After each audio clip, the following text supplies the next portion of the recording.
तारीख का एक सबसे बड़ा और खामोश गवाह डीएनए था और वो 2018 में बोल पड़ा। अगर सारी दुनिया 70,000 साल से हिजरतें ही कर रही है तो कुछ लोगों को हम इंडिजिनस कदीम बाशिंदे और कुछ को मुहाजिर क्यों कहते हैं? जब तारीख को सियासी अखाड़ा बना दिया जाए तो तारीख तलवार बन जाती है और शनाख्त उसका मैदान जंग। जबरदस्ती की आइडेंटिटी से एक खूनी जत्था तो बन जाता है लेकिन अमन कुर्बान हो जाता है। जेनेटिसिस्ट भी आज के हिस्टोरियंस हैं क्योंकि आपके डीएनए में जीन्स झूठ नहीं बोलते, जीन्स की कोई कौम नहीं होती।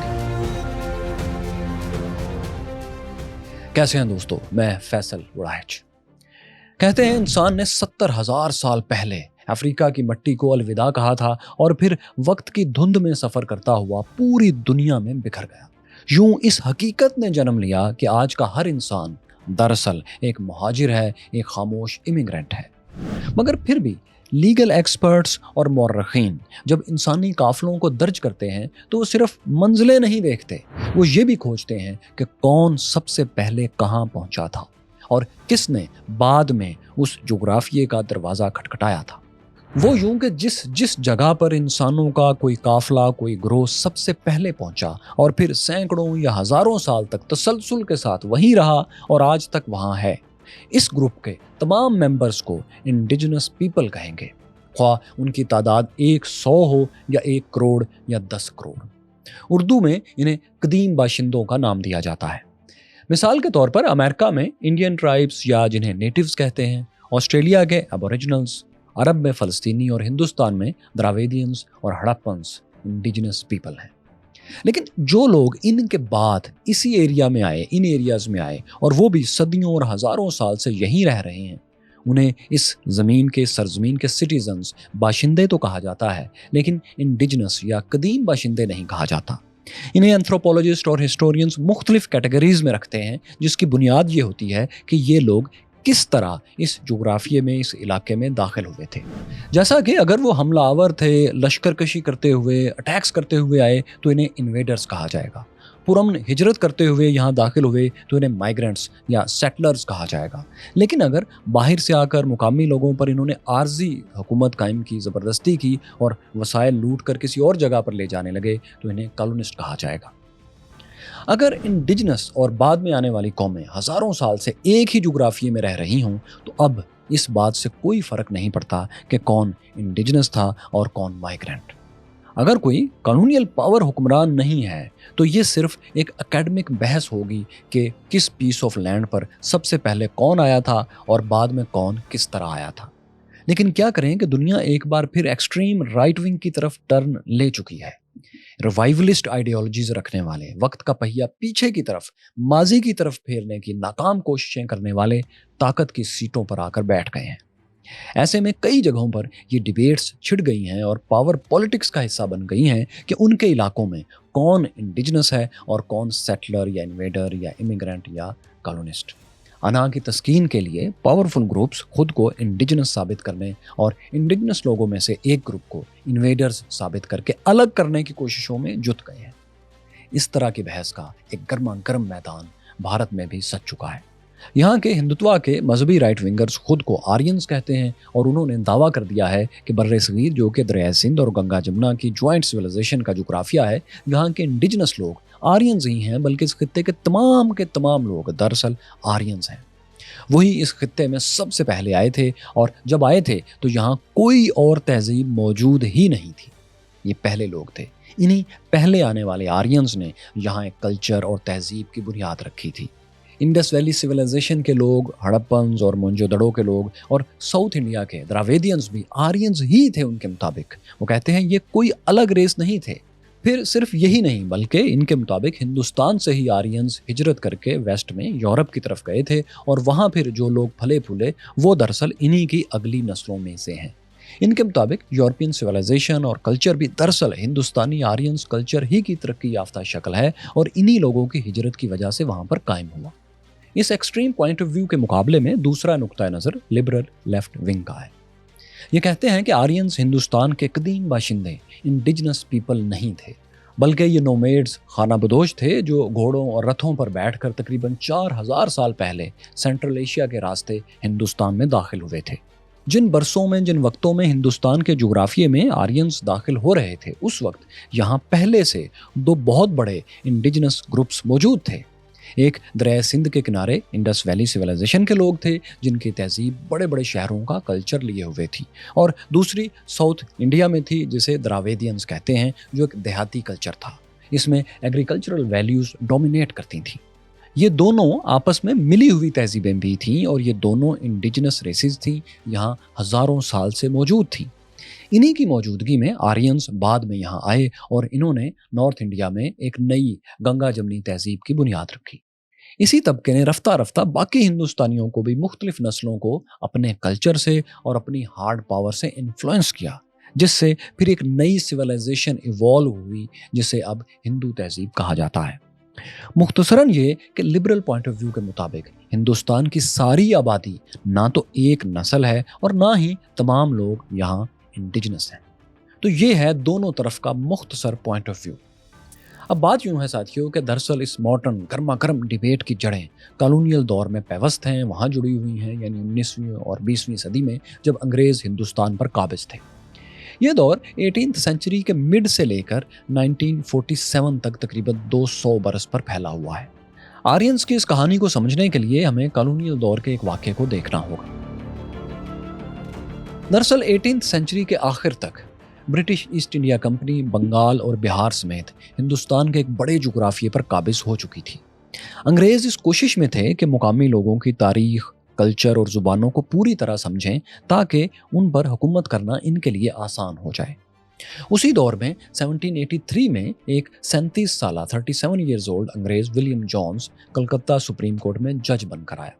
उसे कई जुबानें आती थीं, लिंग्विस्टिक्स का भी वो एक्सपर्ट था। यूरोप की तमाम बड़ी जुबानें, फिर यहूदियों की हिब्रू, अबरानी, अरबी, फारसी और तुर्की भी इसे आती थी, बल्कि इसे फॉर ईस्ट की जुबानें, चाइनीज से भी कुछ वाकफियत थी। इतनी जुबानों पर अबूर की वजह से इसे लिंग्विस्टिक जीनियस भी कहा जाता था। इसने हिंदुस्तानी जुबानों और तारीख पर रिसर्च के लिए 1784 में एशियाटिक सोसाइटी के नाम से एक फोरम कायम किया। इस फोरम पर ब्रिटिश स्कॉलर्स ने हिंदुस्तान पर अपने रिसर्च पेपर लिखना शुरू किए। इसके अलावा खित्ते की हिस्ट्री और कल्चर पर भी डिबेट्स यहाँ पर होने लगी। इसी सोसाइटी के ज़ेरे एहतमाम भगवत गीता और बहुत से दूसरे हिंदू स्क्रिप्चर्स की इंग्लिश ट्रांसलेशंस भी हुई। इन तराजम और जुबानों के मुताले में विलियम जॉन्स भी बहुत दिलचस्पी लेता था ज़ाती तौर पर। 2 फरवरी 1786 को उसने एशियाटिक सोसाइटी में अपना एक पेपर पढ़ा।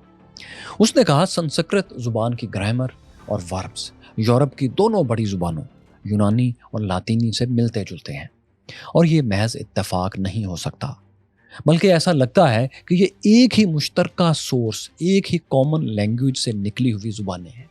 इसके अलावा पुरानी फारसी जुबान को भी इसी कैटेगरी में उसने रखा। यानी विलियम जोन्स के मुताबिक यूनानी, लातीनी, संस्कृत और फारसी एक ही कॉमन लैंग्वेज से निकली हुई जुबानें थीं। विलियम जोन्स का रिसर्च पेपर हिंदुस्तान की तारीख पर एक इनकलाबी संगे मील, एक रेवोल्यूशनरी माइलस्टोन साबित हुआ। बरतानवी और दीगर यूरोपियन स्कॉलर्स ने इस रिसर्च पेपर को हाथों हाथ लिया। संस्कृत और यूरोपियन जुबानों के ताल्लुक पर रिसर्च का एक पूरा नया दौर शुरू हो गया।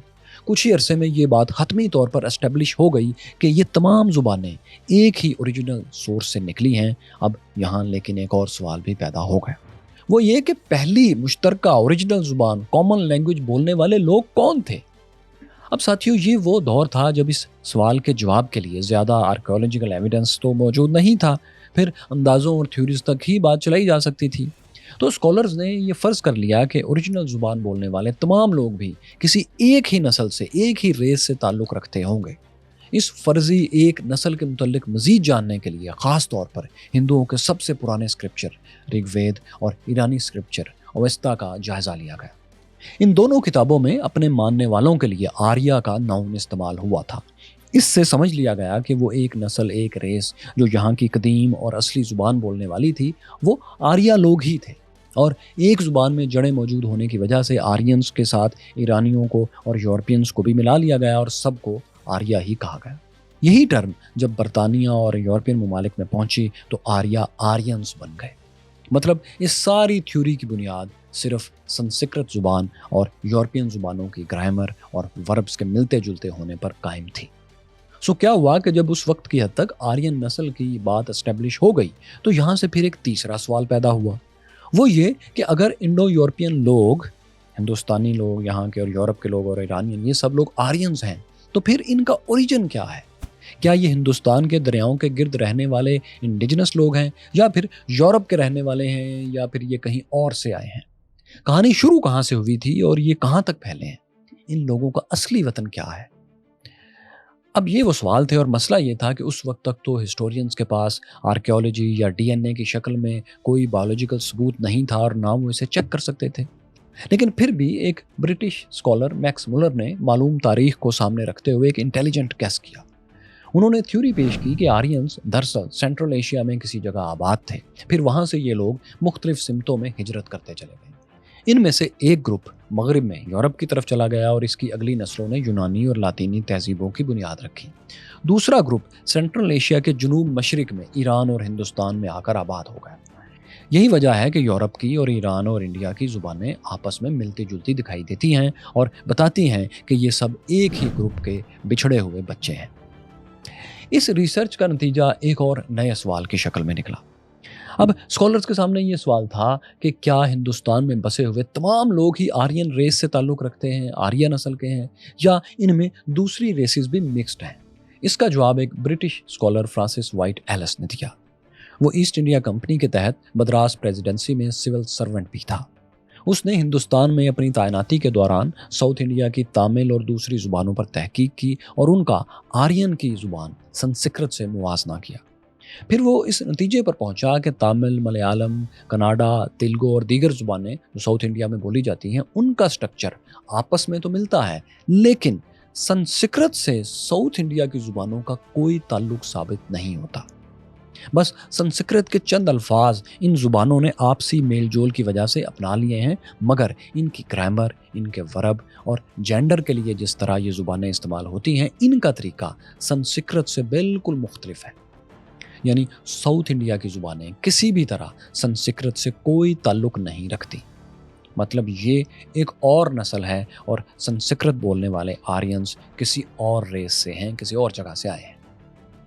फ्रांसिस वाइट की रिसर्च को स्कॉलर्स ने मजीद आगे बढ़ाया। 1856 में रॉबर्ट क्लॉडवेल ने साउथ इंडियन ज़ुबानों के लिए पहली बार द्राविडियन की टर्म इस्तेमाल की, क्योंकि संस्कृत में तमिल ज़ुबान को द्राविड़ा कहा जाता था। इसी बुनियाद पर क्लॉडवेल ने इस फैमिली की तमाम ज़ुबानों को, जो कि आपस में मिलती जुलती थीं, जिनकी जड़ें एक जैसी थीं, इन्हें द्राविडियन का नाम दे डाला। साउथ इंडियंस लोगों के लिए भी अब यही टर्म इस्तेमाल होने लगी थी।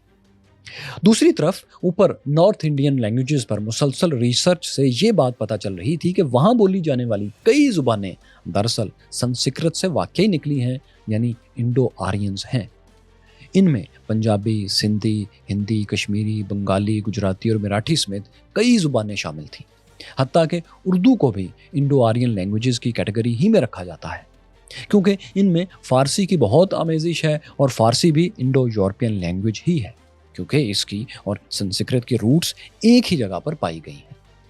इन दोनों बातों से ये बात साबित हो रही थी कि नॉर्थ इंडिया की ज़ुबानें तो आर्यन कल्चर से निकली हैं, लेकिन साउथ इंडिया की ज़ुबानें आर्यन कल्चर से नहीं निकली, ये द्राविडियंस हैं। इंसाइक्लोपीडिया ब्रिटानिका के मुताबिक जनूबी हिंदुस्तान की कम से कम 24 ज़ुबानें द्राविडियन हैं। इनमें 4 बड़ी ज़ुबानें तेलुगु, तमिल, मलयालम और कन्नड़ा हैं। इसी तरह बलूचिस्तान में बोली जाने वाली ब्राहवी ज़ुबान भी द्राविडियन लैंग्वेज ही कहलाई। ज़ुबानों पर इस डीप स्टडी से ये नतीजा निकाला गया कि चलो साउथ इंडिया ना सही, लेकिन ईस्टर्न, नॉर्दर्न और वेस्टर्न इंडिया के तमाम लोग तो आर्यंस ही हैं, एक नस्ल से हैं। लेकिन ये थ्योरी भी गलत साबित हो गई। ईस्टर्न, नॉर्दर्न और वेस्टर्न इंडिया के सो कॉल्ड आर्यंस भी दरअसल एक रेस नहीं है।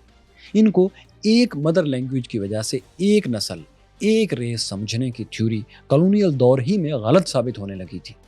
एक्सपर्ट्स इस नतीजे पर पहुंचे कि सिर्फ ज़ुबानों के एक होने का, इनके ओरिजिन के एक होने का ये मतलब नहीं हो सकता कि इन्हें बोलने वाले सभी लोग एक ही नस्ल से ताल्लुक़ भी रखते हों।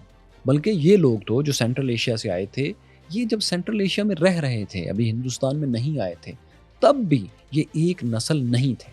ये मुख्तलिफ नस्ली ग्रोहों में से थे जो करीब करीब रहने की वजह से एक ज़ुबान और एक कल्चर का हिस्सा बन गए थे। لیکن پھر جب یہ مختلف حالات کی وجہ سے سینٹرل ایشیا سے نکل کر ہندوستان آئے تو انہوں نے یہاں پر پھر سنسکرت لینگویج کو ڈیولپ کیا. یہی انہوں نے اپنی مقدس رسومات کو اشعار میں لکھا جنہیں وید کہا جاتا ہے. اسی وجہ سے اس دور کو ویدک پیریڈ بھی کہتے ہیں. تو اسی ویدک پیریڈ میں وید لکھنے والوں نے اپنے لوگوں کو آرینز کہا. پھر ویدک کلچر ہی ایسٹرن، ناردرن اور ویسٹرن انڈیا میں ملتی جلتی شکلوں میں پھیلا اور بعد میں یہی لگا کہ یہ سارے ایک ہی نسل کے لوگ ہیں، ان کا اوریجن ایک ہے، لیکن ایسا نہیں تھا. آرینز ایک ریس نہیں، ایک کلچر کا نام ہے اور یہ بات 20ویں صدی کے شروع ہی سے اسٹیبلش ہونا شروع ہو گئی تھی. تاہم ایک سوال ذہنوں میں پھر بھی باقی رہا کہ یہ ایک کلچر کے آرینز سینٹرل ایشیا سے ہندوستان پر جب آئے تو کیا یہ حملہ آور تھے، انویڈرز تھے، یا پھر خوراک کی تلاش میں بھٹکتے ہوئے ٹولیوں میں یہاں پر آئے تھے اور پھر بستے چلے گئے. کیورس فیلوز، آرینز کی آمد کے بارے میں جو پہلی تھیوری قائم ہوئی وہ یہ تھی کہ یہ بیرونی حملہ آور تھے، انویڈرز تھے. اور اس تھیوری کے پیچھے انڈس ویلی سیویلائزیشن میں ہڑپا، موہنجو دڑو اور ڈولاویرا کے آثار کی دریافت تھی. ان جگہوں کے آثار بتا رہے تھے کہ یہاں کی تہذیب آرینز کے آنے سے ہزاروں سال پہلے سے یہاں پر موجود تھی. مطلب اگر پہلے سے موجود تھی تو ظاہر ہے یہ بعد میں آنے والے آرینز کا حصہ تو ہرگز نہیں ہو سکتی، ان کی نسل سے تو ہو ہی نہیں سکتے. آرینز تو ان کے قائم ہونے کے ہزاروں سال بعد آئے. پھر دوستو، یہ تھیوری ہوا میں بھی نہیں کھڑی تھی. اس کے پیچھے 4 بڑے شواہد، 4 بڑی ریزنز تھیں، ایویڈنس تھے. پہلی وجہ یہ کہ انڈس ویلی سیویلائزیشن، دریائے سندھ کی تہذیب ایک شہری تہذیب، ایک اربن سیویلائزیشن تھی. اس میں ہڑپا اور موہنجو دڑو جیسے عظیم الشان شہر آباد تھے، جبکہ آرینز کے قدیم سکرپچرز یعنی رگ وید میں تو کسی شہری تہذیب کا ذکر ہی نہیں ملتا. وہ تو ایک زرعی تہذیب، قدیم ایگریکلچرل سوسائٹی کو ظاہر کرتی ہے. ایکسپرٹس کے مطابق رگ وید میں پسماندہ قسم کے آرکیٹیکچر کا ذکر ہے. عمارتیں وغیرہ جو بناتے تھے ان کا ڈیزائن بہت پسماندہ تھا، ماڈرن نہیں تھا. اس میں کسی ایسی عمارت کا ذکر موجود نہیں جس کا موازنہ موہنجو دڑو یا انڈس ویلی کی شاندار عمارتوں سے اور ان کے شہروں سے کیا جا سکے. یہ دونوں مختلف نسلیں اور مختلف سیویلائزیشنز ہیں. دوسری بڑی وجہ تھی گھوڑا، ہارس. 20ویں صدی کے شروع میں برٹش آرکیالوجسٹ جان مارشل نے پوائنٹ آؤٹ کیا تھا کہ انڈس ویلی میں گھوڑے کا کوئی نام و نشان نہیں ہے، جبکہ آرینز کے ویدوں میں جو کلچر بیان کیا گیا تھا اس میں گھوڑے کا بار بار ذکر آتا ہے. یہ ان کا بنیادی کردار تھا. آپ جانتے ہیں کہ آرینز کی کہانیوں، خاص طور پر مہابھارت میں گھوڑوں اور رتھوں کا بہت ذکر آتا ہے. آج بھی انڈین فلموں اور پینٹنگز میں مہابھارت کے ہیرو ارجن کو ایک رتھ پر سوار دکھایا جاتا ہے جسے گھوڑے کھینچ رہے ہیں اور دیوتا کرشنا کے ہاتھ میں باگیں ہیں. جبکہ انڈس سیویلائزیشن میں تو گھوڑے کا نام و نشان نہیں ملتا. یہاں تو بیل گاڑیوں کے کھلونے ہیں اور بیلوں کی مہریں ملتی ہیں بس، لیکن ان میں گھوڑا کہیں نہیں ہے، رتھ بھی نہیں. تیسرا ثبوت یہ کہ آرینز کے الٹ انڈس ویلی کے لوگ اپنے مردوں کو دفن کرتے تھے. اس کے بے شمار ثبوت آج موجود ہیں. وادی سندھ کی تہذیب میں کئی سائٹس پر قبرستان دریافت ہو چکے ہیں. خاص طور پر بھارتی ریاست ہریانہ میں راکھی گڑھی کے قبرستان سے کم از کم 56 ڈھانچے نکالے جا چکے ہیں. اس سے صاف پتہ چلتا ہے کہ آرینز سے پہلے یہاں کی تہذیب میں مردوں کو دفن کرنے کا رواج تھا، جبکہ آرین کلچر جو کہ انڈس سیویلائزیشن کے بعد آیا اس میں تو مردوں کو جلایا جاتا تھا، کیونکہ ویدک پیریڈز میں جب آرینز کی تہذیب غالب آ چکی تھی اور وہ مردوں کو جلا رہے تھے، اس دور کے کوئی ڈھانچے آج تک دریافت نہیں. ایسے ڈھانچے جنہیں یقین سے ویدک لکھنے اور پڑھنے والوں کی باقیات آج کہا جا سکے وہ نہیں ملے. چوتھا ثبوت یہ تھا کہ انڈس رائٹنگ سٹائل سنسکرت سے بالکل مختلف تھا. انڈس اسکرپٹ چند سمبلز پر مشتمل تھا، جبکہ سنسکرت کو پہلے براہمی اور پھر دیوناگری سٹائل میں لکھا گیا. ان اسکرپٹس کا انڈس ویلی کے رائٹنگ سٹائل سے دور کا بھی واسطہ نہیں تھا. ایسا بھی کوئی ایویڈنس موجود نہیں کہ انڈس اسکرپٹ کو بعد میں کسی اور ہندوستانی زبان میں استعمال کیا گیا ہو.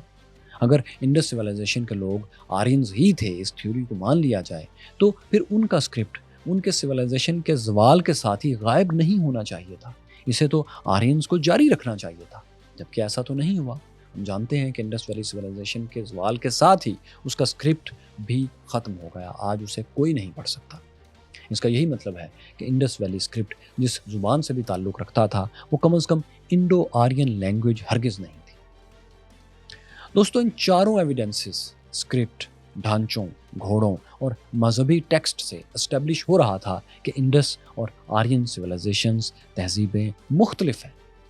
यहाँ से ये सवाल उठा कि फिर आर्यंस ने इंडस वैली सिविलाइजेशन की जगह कैसे ले ली। इसके लिए जो सबसे पहली थ्योरी पेश की गई वो थी आर्यन इन्वेजन थ्योरी। इस थ्योरी के मुताबिक आर्यंस जो घोड़ों को सुधारना सीख गए थे वो रथों में बैठकर तेज रफ्तारी से हिंदुस्तान पर हमलावर हुए और इंडस सिविलाइजेशन को बर्बाद करते चले गए। यहाँ के इंडिजिनस लोगों को उन्होंने कत्ल किया और इन्हें भागने पर मजबूर कर दिया। इस थ्योरी के हक में एक दलील ये दी जाती है कि इंडस वैली के एक अहम शहर मोहनजोदड़ो से कुछ ऐसे ढांचे मिले हैं जो तशद्दुद से हलाक किए गए लोगों के हैं।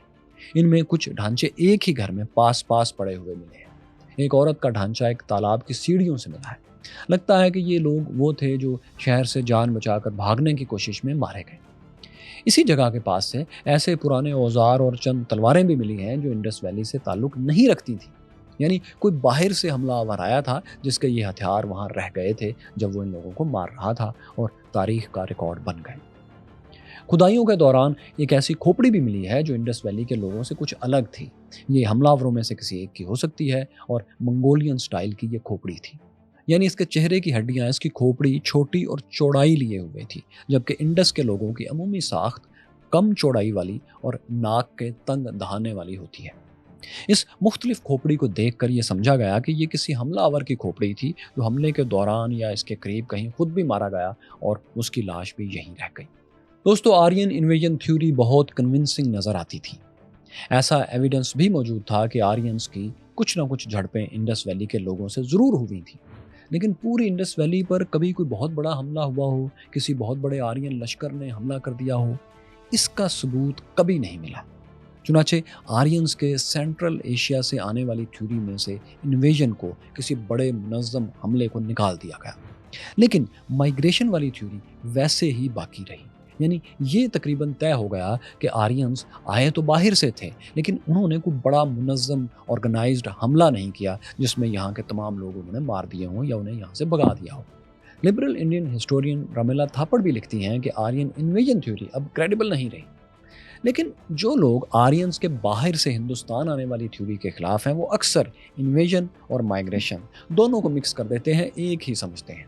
दोनों को एक थ्योरी मानकर उसके खिलाफ भी हो जाते हैं, लेकिन तारीखी तौर पर ये दो मुख्तलिफ बातें ही हैं। रोमेला थापड़ के मुताबिक आर्यंस ने ईरान और अफगानिस्तान के रास्ते रफ्ता रफ्ता हिंदुस्तान के इलाकों की तरफ हिजरत की थी। आर्यन महाजरों के ये जत्थे मुमकिन तौर पर बहुत छोटे छोटे ग्रुप्स थे, यानी 10, 20 या 150 लोगों के ग्रुप से हुआ करते थे। इसीलिए हिंदुस्तान में इनकी आमद से कोई बहुत बड़ी और फौरी कल्चरल तब्दीली का सबूत नहीं मिलता। यानी माइग्रेशन थ्योरी के मुताबिक ये ग्रुप्स ना हमलावर थे और ना ही इस इलाके पर फौरी अपनी कोई छाप लगा सके थे। इसीलिए शुरू में इन लोगों ने हिंदुस्तान में पुरअमन तौर पर रहना शुरू कर दिया था। इन लोगों के पास घोड़े भी थे और रथ भी थे। सैकड़ों बरस तक इनके हिंदुस्तानी इलाकों में माइग्रेशंस होती रहीं। ये लोग कुछ अरसा पंजाब में ठहरे और इसके बाद मशरिक की तरफ गंगा जमुना के मैदानों में चले गए।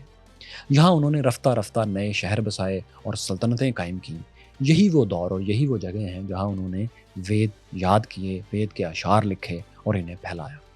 2500 बरस पहले मगध की सल्तनत कायम हुई और इसके तकरीबन 200 साल बाद मौर्यन एम्पायर का दौर भी यहीं शुरू हुआ।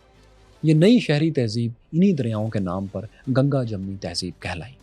इस तहजीब के क़याम के साथ साथ आर्यंस ने अपने वेदों को मैच्योर भी किया और अपना कल्चर फैलाया। लेकिन इसके साथ साथ उन्होंने हिंदुस्तान के बहुत से मुकामी कल्चर, मज़ाहब और ज़ुबानों को भी अपने अंदर ज़म कर लिया। यूँ हिंदुस्तान के मशरकी, शुमाली और मगरबी हिस्सों यानी मौजूदा बांग्लादेश, शुमाली भारत और पाकिस्तान के इलाकों में काफ़ी हद तक आर्यन कल्चर डोमिनेट हो गया। लेकिन इसकी बर्तरी, कंप्लीट डोमिनेंसी नहीं थी कि इसने बाकी कल्चर्स को मुकम्मल तौर पर ख़त्म कर दिया हो, बल्कि इसने लोकल कल्चर से मिक्स होकर एक नया कल्चर बना दिया था जिसमें आर्यंस का रंग ज़्यादा नुमायां था। यही वो मजमूई कल्चर था जिसे बाद में हिंदू मज़हब का नाम दे दिया गया। याद रहे दोस्तों, जब ये सब कुछ हो रहा था, तारीख का ये खेल खेला जा रहा था, ऐन उसी वक्त जनूबी हिंदुस्तान में, साउथ में द्राविडियंस अपने अलग कल्चर, अलग मजहबी रसूमात के साथ, जुबान के साथ मौजूद थे। वहाँ भी आर्यंस गालिब नहीं आए थे। इन इलाकों में हिंदुइज्म तब फैला जब आर्यंस की हिंदुस्तान में आमद को तकरीबन 1000 साल हो चुके थे। यानी आज से तकरीबन 2500 साल पहले के ज़माने में ये तब्दीली शुरू हुई। مگر یہاں کے لوگوں نے بھی آرین کلچر اور مذہب کو قبول تو کیا، لیکن اپنے مقامی کلچر اور مذاہب کی اسپرٹ کو زندہ رکھتے ہوئے. یعنی یہاں بھی ہیوی کلچرل مکسنگ ہوئی، لیکن ڈومیننسی کمپلیٹ نہیں ہوئی. جیسا کہ ہندوؤں کی مشہور مذہبی داستانیں بھی ساؤتھ میں آ کر بہت حد تک بدل گئیں. مثال کے طور پر شمالی بھارت میں رام دیوتا کو پوجا جاتا ہے، جنہوں نے کہانی کے مطابق راون کو شکست دی تھی، اور دسہرا کا تہوار منا کر راون کا مجسمہ جلایا جاتا ہے، جسے ولن کی حیثیت حاصل ہے. لیکن ساؤتھ انڈیا میں کئی جگہوں پر ایسے مندر ہیں جہاں راون کی پوجا ہوتی ہے. اسی طرح اور بھی بہت سے چھوٹے بڑے فرق ہیں جو بتاتے ہیں کہ کلچر بہت بعد میں مکس ہوا. دوستو، اگر آرین ڈیبیٹ صرف اسکالرز تک ہی محدود رہتی تو یہ اپنے نیچرل طریقے سے آرکیولوجیکل ایویڈنس کے ساتھ آگے بڑھتی رہتی اور تاریخ اپنے دروازے کھولتی رہتی، سمجھنے والوں پر، سوچنے والوں پر. لیکن ہوا یہ کہ انڈیا میں رائٹ ونگ طبقہ جو اپنی ایک خاص نسلی شناخت بنانا چاہتا تھا، اس نے آرین تھیوری کو اپنے مطابق ڈھالنا شروع کر دیا اور اپنے لیے استعمال کرنا شروع کر دیا سیاسی طور پر.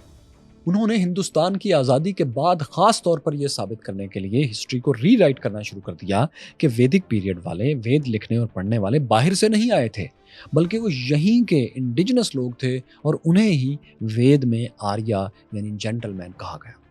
یہ کہنے میں دراصل وہ یہ بتانا چاہتے تھے کہ ہندوستان میں باہر سے آنے والے مذاہب اور کلچر ہندوستان کا حصہ نہیں ہو سکتے. اب دیکھیں نا، رائٹ ونگ اگر یہ مان لے کہ ویدیں لکھنے والے آرینز کئی ہزار سال بعد باہر سے آئے تھے اور وہ انڈیجنس پیپل نہیں تھے، تو پھر ان کے بعد آنے والے مذاہب اور کلچر کو بھی ہندوستان کا حصہ ان کو اسی طرح ماننا پڑے گا جیسے آرین ویدک کلچر کو مانا جاتا ہے. اور رائٹ ونگ آپ جانتے ہیں کہ کسی بھی جگہ کا ہو، کسی بھی ملک کا ہو، وہ پیورٹنزم کا پرچار کرتا ہے، بہت خالص کرنا چاہتا ہے ہر چیز کو، چاہتا ہے کہ سب لوگ ایک ہی جیسے کم از کم خیالات کے اعتبار سے. اور ان کے نزدیک آرین مائگریشن والی تھیوری دراصل انگریزوں نے ہندوستانیوں میں پھوٹ ڈالنے کے لیے، تقسیم کرنے کے لیے پھیلائی تھی، اس کی حقیقت کوئی نہیں ان کے مطابق. اس حوالے سے آپ ذرا بی جے پی کے لیڈر سبرامنیم سوامی کے خیالات سنیے. Now it is shown to be completely, utterly false. There is no such thing as Aryan in any part of history. Yes, we have Arya, but Arya applies to the whole of India. دوستو، یہ وہ نظریات ہیں جن پر جدید دور کے ہندو nationalism, جسے ہندوتوا کہا جاتا ہے، اس کی بنیاد رکھی جا رہی ہے.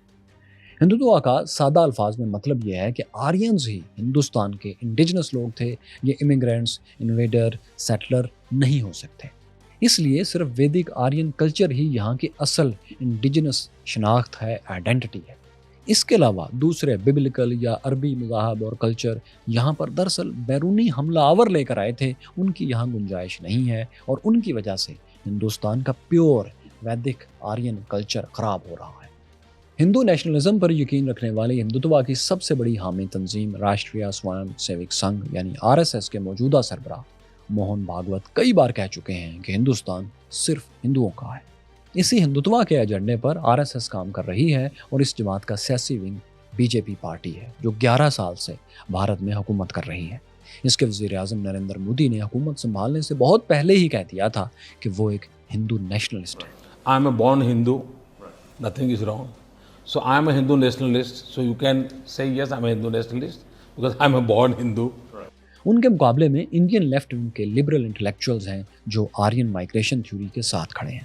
ان کا کہنا ہے کہ آرکیولوجیکل ایویڈنس اس تھیوری کو سپورٹ کرتا ہے. صرف نیشنلزم کے جذبات میں بہہ کر تمام ہندوستانیوں کو ایک ہی نسل کے لوگ ثابت کرنے کی کوشش تاریخی طور پر، سائنسی طور پر غلط ہے. کئی لوگ تو ہندوستانیوں کے لیے لفظ ہندو استعمال کرنے پر بھی اعتراض کرتے ہیں.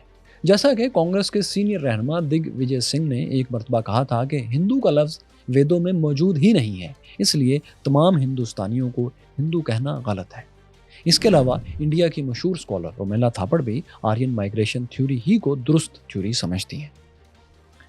کیوریس فیلوز، سوال یہ پیدا ہوتا ہے کہ رائٹ اور لیفٹ ونگ کی اس لڑائی میں سائنٹیفک ایویڈنس اصل میں کس کے ساتھ کھڑا ہے؟ کیا یہ آرینز کو بہت بعد میں ہندوستان کے باہر سے آنے والے امیگرینٹس ثابت کرتا ہے، یا پھر یہاں کے سب سے پہلے قدیم باشندے انڈیجنس؟ جدید دور میں کسی بھی نسل کی تاریخ جاننے کا بہترین طریقہ DNA ٹیسٹ ہے.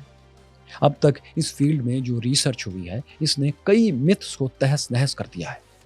نیشنلزم کے اس جذباتی پروپیگنڈے پر ایک کاری ضرب 2018 میں 2018 میں لگی تھی. وہ اس طرح کہ ہارورڈ یونیورسٹی کے ایکسپرٹ ڈیوڈ ریچ کی سرپرستی میں ایک D N A study conduct کی گئی. اسے the genomic formation of South and Central Asia کا نام دیا گیا تھا. اس کے نتائج مارچ 2018 میں پبلش ہوئے. ان ریزلٹس کی کاپی انٹرنیٹ پر موجود ہے، آپ بھی اس ویب سائٹ پر جا کے اسے تفصیل سے پڑھ سکتے ہیں. اس ٹیسٹ میں 362 ڈی این اے سیمپلز کا جائزہ لیا گیا. پھر ان سیمپلز کو مختلف علاقوں میں آبادی کے پھیلاؤ کے ریکارڈ سے کمپیئر کیا گیا. اس کے بعد جو نتیجہ سامنے آیا وہ یہ تھا کہ ہندوستان کے اصل باشندے دراصل افریقی تھے، جو آج سے 65,000 سال پہلے 65,000 years بیک بر اعظم افریقہ سے ہندوستان پہنچے تھے. یہ لوگ ہندوستان بھر کے مختلف زرخیز علاقوں میں پھیل گئے تھے. اس کے بعد اگلے 55,000 years تک ہندوستان میں کسی بڑی مائیگریشن کا ثبوت نہیں ملتا. ہاں، گزشتہ 10,000 برس میں اس خطے میں 2 بڑی مائیگریشن ضرور ہوئی ہیں. پہلی مائیگریشن 9,000 سے 5,000 سال کے درمیان ایران سے ہوئی تھی. اس میں جنوب مغربی ایران کے زاگروس خطے سے لوگوں نے ہندوستان کی طرف ہجرت کی. یہ لوگ مقامی ہندوستانیوں سے گھل مل گئے، یعنی ان سے رشتہ داریاں بنا لی. آگے جا کر انہی کی نسلوں نے انڈس ویلی سویلائزیشن کی بنیاد رکھی. ہندوستان میں دوسری مائیگریشن آج سے 4,000 سال پہلے شروع ہوئی تھی. یہ ہجرت ممکنہ طور پر موجودہ قازقستان سے ہوئی تھی. ویسے تو یہ سینٹرل ایشیا کا ملک ہے، لیکن اس کا کچھ حصہ یورپ میں بھی ہے. تو قازقستان کے یورپین حصے سے مہاجرین ہندوستان آئے تھے، اور یہ وہ لوگ تھے جو اپنے ساتھ ممکنہ طور پر انڈو آرین زبان اور ویدک کلچر لے کر آئے تھے. انہی سیٹلرز کو تاریخ آرینز کہتی ہے. اسی علاقے سے ہندوستان آنے سے تقریباً 1,000 سال پہلے، یعنی آج سے 5,000 سال پہلے، یہیں کے لوگوں نے، انہی کے بھائی بندوں نے یورپ کی طرف بھی ہجرت کی تھی، مائیگریشن کی تھی. یہی وجہ ہے کہ یورپ کی زبانوں کی ساخت اور نارتھ انڈین زبانوں کی ساخت آپس میں ملتی جلتی ہے. اسی لیے ان دونوں کو انڈو یورپین لینگویجز کہا جاتا ہے. اسی لحاظ سے آرینز کا اصل ممکنہ وطن قازقستان اور خاص طور پر اس کا ویسٹرن ریجن بنتا ہے. لیکن یہ لوگ ہندوستان آئے سینٹرل ایشیا کے راستوں سے ہی تھے. دوستو، اس ڈی این اے ریسرچ سے سائنٹیفکلی ثابت ہو جاتا تھا کہ ہندوستان میں کتنی ہی نسلوں کے لوگ آباد ہیں. ان میں افریقنز، ایرانینز اور سینٹرل ایشینز سبھی شامل ہیں. اور ساتھ ہی یہ بھی پتہ چلتا ہے کہ ساؤتھ انڈیا میں جو لوگ ہیں یہ وہی افریقہ سے مائیگریٹ کرنے والے ہیں جنہیں تاریخ دراویدینز کہتی ہے. ان کی رنگت بھی اس بات کی نشاندہی کرتی ہے. دراویدینز اور آرینز کے الگ الگ ہونے والی تھیوری بھی اب تک ریسرچ کی روشنی میں بالکل درست ہے. اس کے علاوہ آرین مائیگریشن تھیوری بھی درست ثابت ہو چکی ہے. دلچسپ بات یہ ہے کہ اس ڈی این اے ریسرچ کو ہندوتوا کے حامیوں نے مسترد کر دیا. سبرامنیم سوامی، جن کے خیالات آپ ابھی جان چکے ہیں، انہوں نے ایک ٹویٹ میں بغیر کسی ثبوت کے اس ریسرچ کو جھوٹ قرار دے دیا. انہوں نے اس تحقیق کے نگران ڈیوڈ ریچ کے نام کو تنزیہ طور پر جرمن تھرڈ ریچ یعنی ہٹلر کے ساتھ تشبیہ دیتے ہوئے کہا کہ یہ تھرڈ ریچ اینڈ کو کے اعداد و شمار ہے. یہ سطحی تنقید کے علاوہ کوئی ٹھوس بات نہیں کر سکے، کوئی ثبوت نہیں دے سکے کہ یہ تحقیق آخر غلط ہے تو کیوں غلط ہے. ڈی این اے ٹیسٹ سے ہندوستانیوں کی شناخت جاننے کی کوششیں اب بھی جاری ہیں. اس حوالے سے ایک ٹیسٹ 2024 میں 2024 میں بھی کیا گیا. وہ اس طرح کہ ہریانہ میں انڈس ویلی کی ایک سائٹ راکھی گڑھی کے قبرستان میں کھدائی کے دوران ایک خاتون کا 4,600 برس پرانا ڈھانچہ ملا. ایکسپرٹس نے اس ڈھانچے کا مکمل جائزہ لیا اور اس کا ڈی این اے سیمپل بھی حاصل کر لیا. اس میں جدید ٹیکنالوجی نے خاص طور پر مدد کی. دراصل پہلے ڈی این اے سیمپل حاصل کرنے کے لیے کسی پرانے جسم میں کسی سافٹ ٹیشو کا دستیاب ہونا بہت ضروری ہوتا تھا.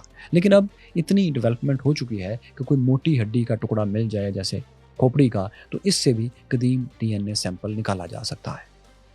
اسی طریقے سے راکھی گڑھی سے ملنے والی خاتون کا ڈی این اے بھی حاصل کر لیا گیا. اس ڈی این اے ٹیسٹ سے یہ بات سامنے آئی کہ اس میں زیادہ تر ایرانی اور کچھ حد تک جنوب مشرقی ایشیا کے ہنٹر گیدررز کا ڈی این اے شامل تھا. لیکن اس میں آرین جینز یعنی سینٹرل ایشیا کے راستے سے آنے والوں کا ڈی این اے شامل نہیں تھا. یعنی ایک بار پھر یہ بات ثابت ہوئی کہ آرینز سے 5,000 سال پہلے، آج سے 9,000 سال پہلے ایران سے مہاجرین انڈس ویلی میں آ چکے تھے. وہی یہاں کے انڈیجنس لوگ ہو سکتے ہیں، اور انڈس ویلی سویلائزیشن بھی انہی کی مدد سے آگے بڑھی تھی. اس کے علاوہ ڈیوڈ ریچ کی ریسرچ کے مطابق، جو بھی ہم نے آپ کے سامنے ذکر کیا، بہت سے ہندوستانی لوگوں میں 30% تک، 0 سے 30% تک ڈی این اے جو ہے وہ سینٹرل ایشیا کے راستے سے آنے والوں کا ہے، یعنی 30% آرین جینز ہے. اس کا صاف مطلب یہ ہے کہ سینٹرل ایشین لوگوں کا ڈی این اے انڈس ویلی سویلائزیشن ختم ہونے کے بعد ہندوستانیوں میں مکس ہوا، ابھی بھی اس کا نمبر بہت کم ہے۔ دوستو، آرینز کے ہندوستان میں آباد ہونے کا سوال آج کے جدید ہندوستان میں محض ایک تاریخی بحث نہیں رہا، بلکہ ایک سیاسی سوال اور آئیڈینٹی کرائسس بن چکا ہے۔ یہ سیاسی اور ثقافتی دشمنی میں ڈھل رہا ہے۔ حالانکہ بنیادی اصول یہ ہے کہ تاریخی واقعات کو نظریاتی خواہشات کے حساب سے ری رائٹ نہیں کیا جا سکتا۔ تاریخ کو ایک مخصوص سیاسی مقصد کے لیے مسخ کرنا، سب لوگوں کو ایک جیسا بنانے کی کوشش کرنا، دراصل شناخت بنانے کا نہیں، بگاڑنے کا فارمولا ہے۔ دوستو، ہم نے پاکستان کے آئیڈینٹی کرائسس پر، یہاں کے لوگوں کی شناخت کے بحران پر ایک زبردست ڈاکومنٹری بنائی تھی۔ اگر آپ نے مس کی ہے تو آپ اسے یہاں دیکھ سکتے ہیں۔ یہاں دیکھیے کہ پاکستان میں کوئی خونی انقلاب کیوں نہیں آیا اور کیا آ بھی سکتا ہے، اور یہاں جانیے کہ خانہ کعبہ پر حملے سے شروع ہونے والی مسلم کولڈ وار کیا تھی اور یہ آج تک کیوں ختم نہیں ہو پا رہی۔